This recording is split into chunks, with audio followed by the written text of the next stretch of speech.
First, I want to thank Jackie and Stan Fisher for hosting us this evening. So we appreciate that. Thank you, Stan.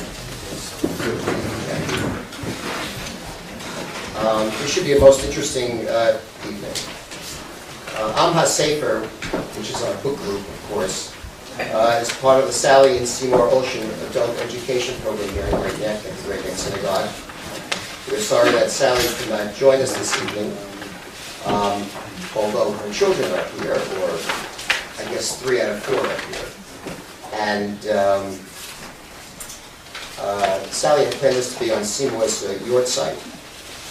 And I think that Seymour would have really enjoyed tonight's program because he had a very fine intellect and his investigative mind would have added a great deal to this evening's program.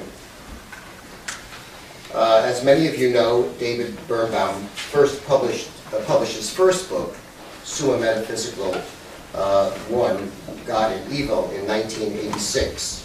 It has now gone through its 6th edition and is required reading in a number of undergraduate and graduate programs throughout the country. The second part of this work, Summa Metaphysica 2, God and Good, was just published and is the subject of tonight's program. But for those of you who have not completed or read, or if you read it 20 years ago and have not remembered every line in it, I'm going to give you a few personal comments to review the basic postulate of God and evil.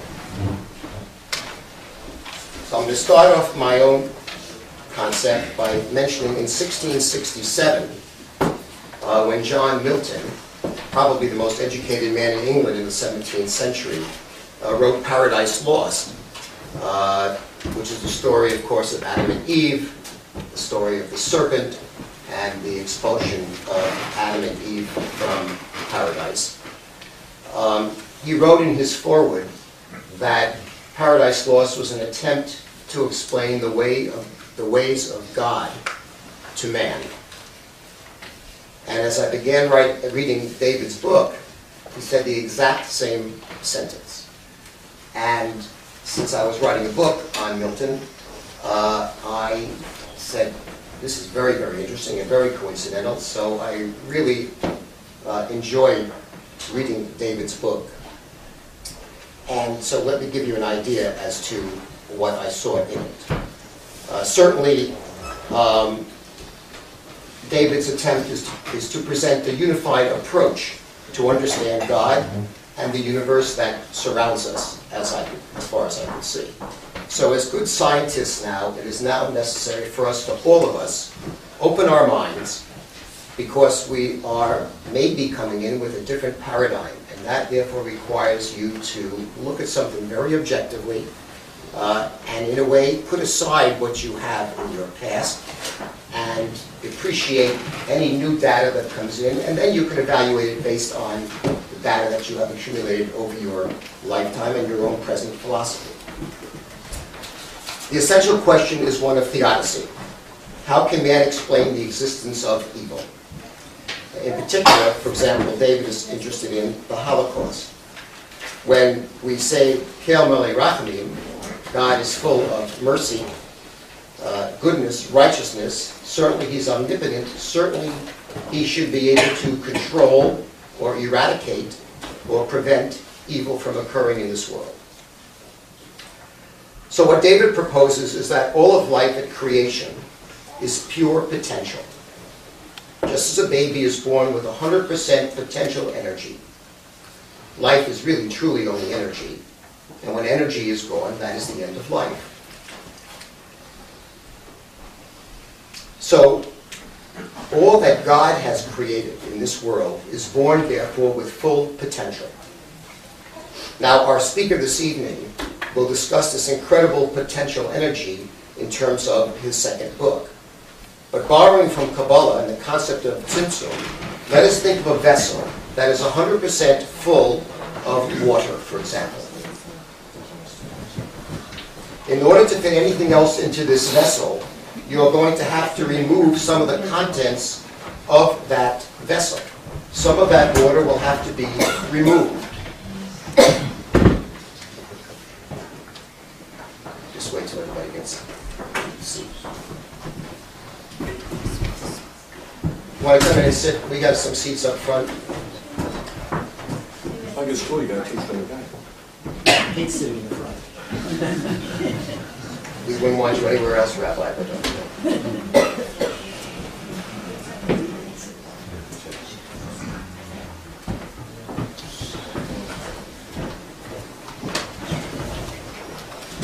okay, so in order, therefore, to fit anything else into a vessel that's 100% full, you must remove something from that vessel. The more the water, the more the energy that comes in, the more that you want to put into the vessel, the more you must remove from that vessel. So David proposes that until the moment of creation, the universe was completely saturated with God's self, with God's energy.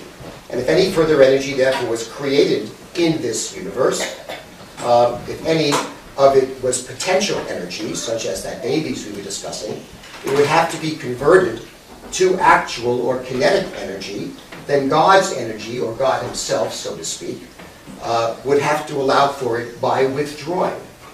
To add something to 100%, something must be removed. If God is 100%, God must therefore remove himself, so to speak. I think you're supposed to say Kaviyanko at this point, correct? And this is what happened.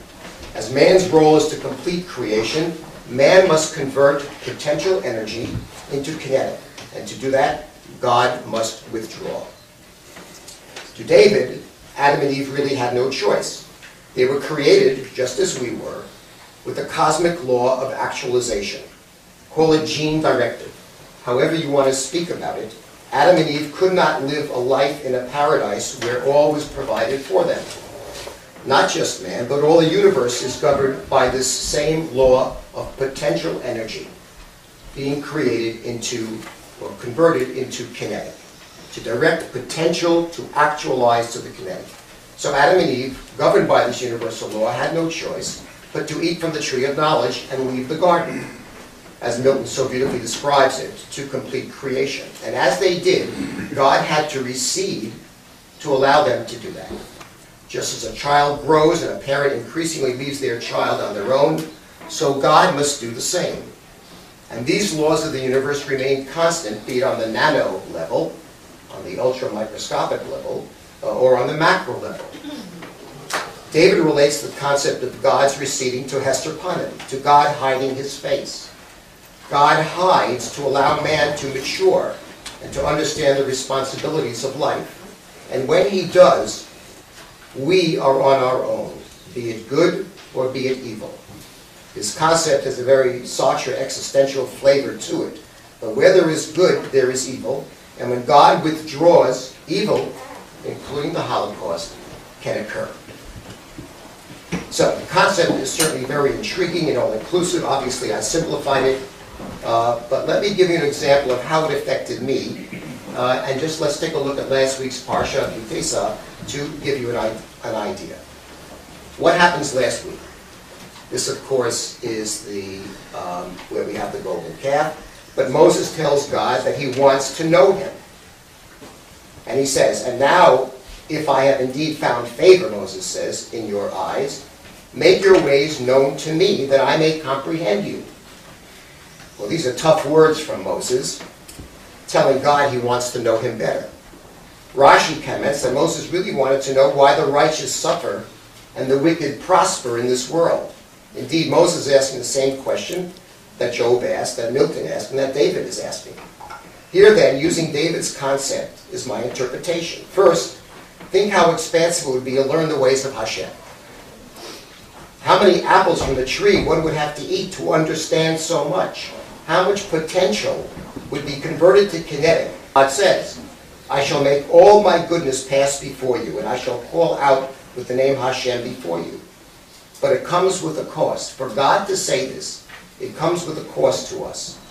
Because from now on, he says, I shall show favor when I choose to show favor. And God says, I shall show mercy when I choose to. So God is telling Moses up front that sometimes he will answer his people and sometimes not. Sometimes he will be there and sometimes not. I'm waiting for David to interrupt me and tell me this is not what he meant. And when God calls out the name Hashem, he has agreed to let Moses comprehend him. But what would have to happen for that to occur? Exactly what happened. God said, you will not be able to see my face, but you will see my back. So the question is, why his back? What was God doing? Was not God doing what David is suggesting? The only way to know God was for God to show his back. That is, for God to leave.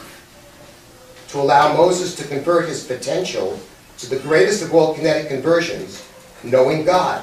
And immediately upon God's receding, what does Hashem say? Hashem tells Moses, carve for yourself 2 stone tablets. No longer Hashem is no longer creating the tablets, as he did the first time. Now Hashem tells Moses, carve it for yourself. Man now must take the responsibility. That is potential converting to kinetic. And that is God showing us his back as he lets man take more control of his own destiny. So that's the first book and how I saw it. Now tonight we're very pleased to have with us Danny Khalil, who wrote the introduction and a number of beautiful elucidations of Summa Metaphysica 2. Dr. Khalil received his BS in biology at Stanford, is presently completing his combined MD PhD program as part of an NIH fellow at Cold Spring Harbor. He's doing research presently on oncology and metabolic biology of the causes of oncology, of cancer. He has his research activities is carried from the Technion in Israel, the Institute of Theoretical and Experimental Biophysics of the Russian Academy of Sciences, to Stanford, and finally to Cold Spring Harbor, where he presently is. So, without further ado, let us introduce Danny Khalil, who will tell us about the real tonight's subject.